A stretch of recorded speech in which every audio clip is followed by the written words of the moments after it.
طرح مان لیں، تھوڑا بہت نہیں، پورا مانیں۔ 3 کام ہیں، فیصلہ کرنے والا رسول کو تسلیم کریں۔ 2، آپ کا فیصلہ جب آ جائیں، چاہے خلاف ہو، دل کے مطابق نہ ہو، تب بھی مانیں گے، دل میں کوئی مخالفت اور تنگی نہ ہو۔ 3، جب فیصلہ سامنے آ جائے، تھوڑا لیں گے تھوڑا نہیں لیں گے، نہیں، آپ کا فیصلہ پوری طرح اس کو مان لیں گے اور اس کے مطابق عمل بھی کریں گے، دونوں کریں گے، قبول بھی کریں گے اور اس کو نافذ بھی کریں گے، انشاءاللہ کہہ کے چھوڑ نہیں دیں گے، بلکہ اس کو اپنی زندگی میں عمل لائیں گے، وَيُسَلِّمُ تسلیما، اس کو پوری طرح تسلیم کر لیں گے۔ یہ زندگی ہے، یہ مومنہ ہے، یہ مومن مرد اور عورت ہے۔ وَمَا كَانَ لِمُؤْمِنٍ وَلَا مُؤْمِنَةٍ إِذَا قَضَى اللَّهُ وَرَسُولُهُ أَمْرًا أَن يَكُونَ لَهُمُ الْخِيَرَةُ مِنْ أَمْرِهِمْ۔ کیا فرما رہا ہے اللہ تعالیٰ؟ وَمَا كَانَ لِمُؤْمِنٍ وَلَا مُؤْمِنَةٍ، اللہ نے مومنہ کو بھی الگ سے ذکر کیا ہے۔ کسی مومن مرد کے لیے اور کسی مومنہ عورت کے لیے ہرگز بھی اس بات کی گنجائش نہیں ہے، اذا قضى اللہ ورسولہ امرا، کہ اللہ اور اس کا رسول کسی معاملے میں فیصلہ دے دیں، ان یکون لہم الخیرۃ من امرہم، کہ انہیں اس معاملے میں کوئی اختیار بھی باقی رہ جائے۔ اللہ اور اس کے رسول کا فیصلہ آ جانے کے بعد کوئی اختیار نہیں رہتا ہے کہ مومنہ مرد اور عورت اللہ کے رسول صلی اللہ علیہ وسلم کا حکم آ جانے کے بعد پھر وہ اپنے لیے کوئی اختیار نہیں مانتے ہیں۔ حکم آ گیا، کیا حکم آ گیا؟ رمضان کے پورے روزے رکھنے ہیں۔ اب یہ کہیں نہیں ہم جمعہ والے رکھیں گے، ہم آخری عشرے والے رکھیں گے، ہم بڑے بڑے روزے رکھیں گے، اختیار نہیں ہے۔ نماز کا حکم آ گیا، اختیار نہیں ہے۔ میں ظہر کی پڑھتی ہوں، عصر کی پڑھتی ہوں، مغرب کا تو وقت ہی نہیں ملتا، یہ گھر پہ آ جاتے ہیں، اور عشاء میں اتنی تھک جاتی ہوں کہ سو جاتی ہوں، جو سوتی ہوں تو سیدھا صبح اٹھتی ہوں، ڈبہ ٹفن بنانا ہوتا ہے بچے کا اسکول کا، فجر کی نماز کا وقت ہی نہیں ملتا ہے۔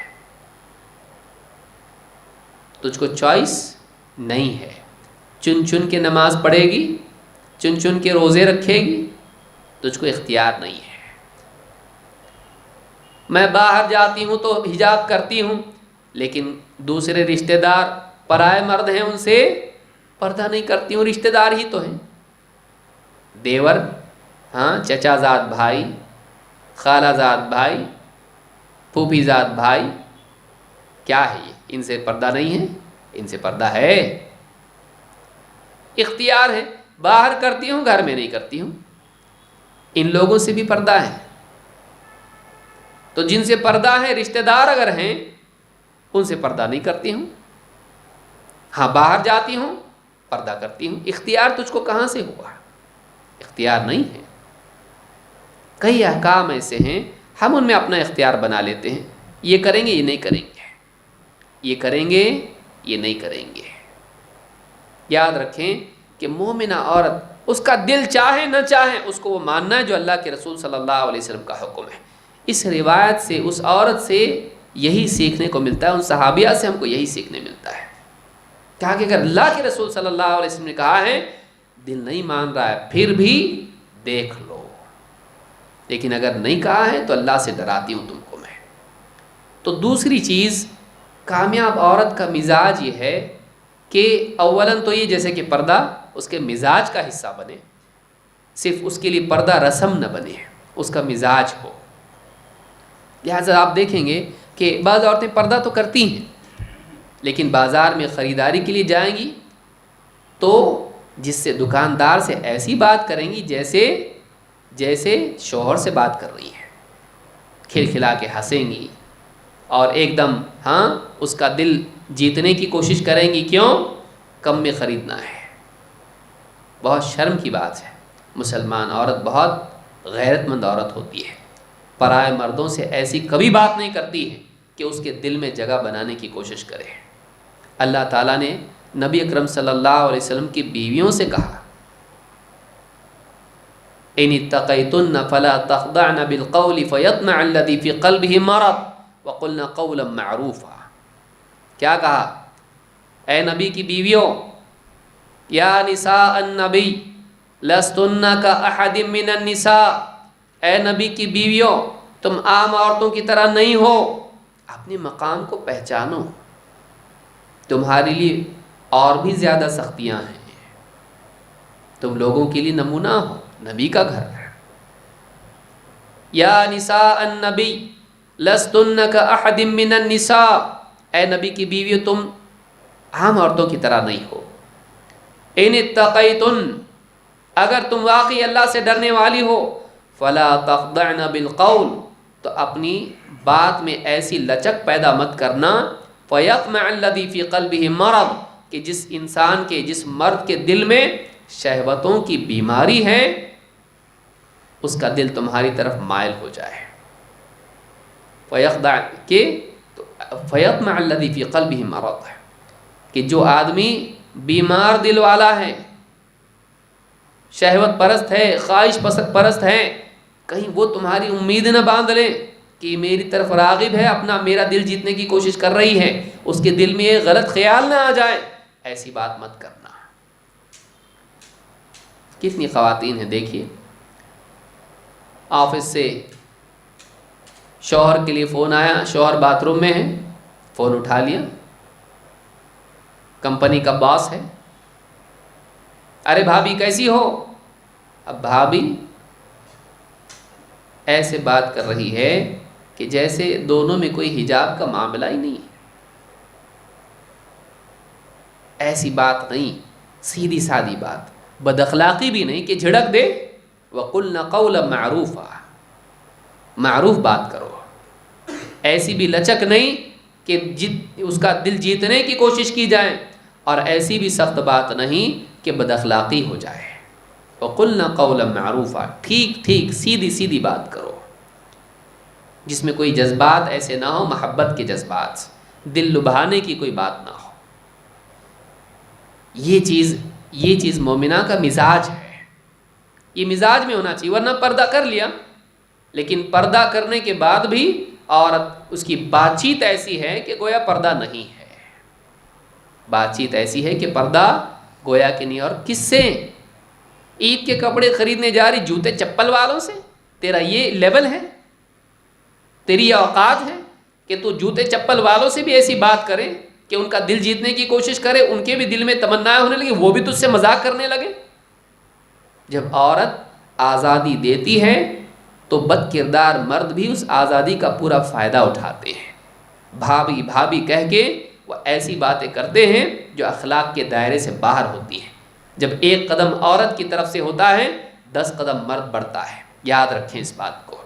مومنہ عورت بہت ہی سمجھدار ہوتی ہے، اس کی زینت، اس کی ساری نرمی اور وہ ساری باتیں، محبتیں، وہ ساری چیزیں اپنے شوہر کے لیے ہوتی ہیں، پرائے مردوں کے لیے نہیں۔ یہ کامیاب عورت ہے، یہ عقل مند عورت ہے جو اپنی عزت کو بچا کے رہتی ہے، اور ایسی عورت کی عزت ہوتی ہے۔ ایک بد کردار آدمی بھی ایسی عورت کے لیے بازو ہٹ جاتا ہے جب دیکھتا ہے کہ یہ عورت دائیں بائیں کہیں مڑتی نہیں ہے، یہ عورت کسی کو موقع نہیں دیتی ہے، یہ عورت بہت ہی سخت ہے اس معاملے میں، یہ عورت با کردار عورت ہے، تو بد کردار آدمی بھی اس کو راستہ دیتا ہے، اس کے ساتھ چھیڑ خانی نہیں کرتا ہے۔ یہ کامیاب عورت ہے، یہ سمجھدار عورت ہے۔ تو اس حدیث سے بہت ساری باتیں ہم کو سیکھنے ملی۔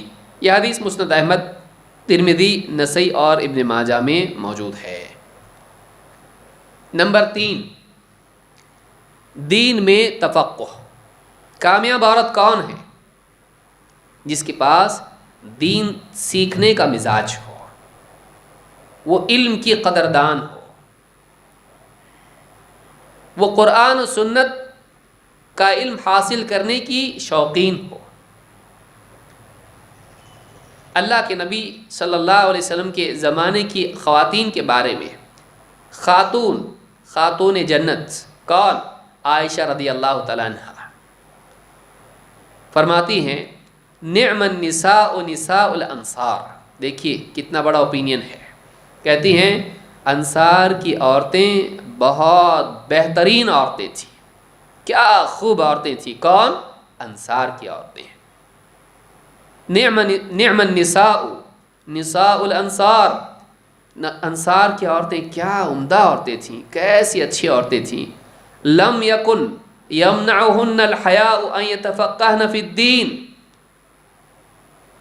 دین کا گہرا علم حاصل کرنے میں شرم و حیا کو رکاوٹ بننے نہیں دیتی تھی. دین کا گہرا علم سیکھنے کے لیے شرم و حیا کو رکاوٹ بننے نہیں دیتی تھی. یعنی نبی صلی اللہ علیہ وسلم کی مجلس میں آتی اور آپ صلی اللہ علیہ وسلم سے پردے کے پار سے آپ سے دین کے مسائل پوچھتی تھی. آپ سے دین کے یہاں تک کہ وہ عورتیں حیض و نفاس کے مسئلے بھی آپ صلی اللہ علیہ وسلم سے پوچھتی تھی. کیوں؟ دین کا سیکھنا ضروری ہے. دین کی باتیں معلوم کس سے کریں گے؟ رسول سے نہیں پوچھیں گے تو کس سے پوچھیں گے؟ کیونکہ اللہ تعالیٰ نے آپ ہی کو سکھانے کے لیے بھیجا ہے. وَيُعَلِّمُهُمُ الْكِتَابَ وَالْحِكْمَةَ. آپ لوگوں کو کتاب و حکمت کی تعلیم دیتے ہیں، صرف مردوں کو نہیں عورتوں کو بھی. بلکہ دیکھیے یہ بخاری مسلم کی روایت ہے. ایک روایت میں جس کو امام البخاری اور مسلم دونوں نے روایت کیا ہے، حضرت ابو سعید خدری رضی اللہ عنہ کہتے ہیں جاءت امرأۃ الی رسول اللہ صلی اللہ علیہ وسلم. ایک عورت اللہ کے رسول صلی اللہ علیہ وسلم کے پاس آئی. فقالت یا رسول اللہ. کہا اے اللہ کے رسول ذهب الرجال بحدیثک. اے اللہ کے رسول مرد آپ کی ساری باتیں لے لیتے ہیں، آپ کا سارا وقت تو مردوں کو ملتا ہے، آپ کی ساری باتیں مرد سنتے ہیں. فاجعل لنا من نفسک یوما نأتیک فیہ. اے اللہ کے رسول آپ اپنے اوقات میں سے ایک دن ہمارے لیے بھی تو مقرر کیجئے. اے اللہ کے رسول آپ اپنی ذات سے، آپ اپنے اوقات میں سے ایک دن ہمارے لیے خاص مقرر کیجئے. فاجعل لنا من نفسک یوما نأتیک فیہ. ایسا دن جس میں ہم آپ کی خدمت میں حاضر ہوں. کیوں؟ تعلمنا مما علمک اللہ. تعلمنا مما علمک اللہ. ایسا دن جس میں آپ ہم کو وہ علم سکھائیں جو اللہ تعالیٰ نے آپ کو سکھایا ہے. جو اللہ نے آپ کو سکھایا آپ ہم کو سکھاؤ. اللہ والا علم، آسمانی علم، قرآن و سنت کا علم آپ ہم کو سکھائیے. اللہ کے نبی صلی اللہ علیہ وسلم نے ان سے کہا اجتمعنا فی یوم کذا و کذا. اجتمعنا فی یوم کذا و کذا فی مکان کذا و کذا. کہا کہ فلاں فلاں دن فلاں فلاں جگہ میں تم جمع ہو جانا. فاجتمعنا. فرماتے ہیں وہ عورتیں سب کی سب اس جگہ جہاں آپ نے کہا تھا جمع ہوئیں. فأتا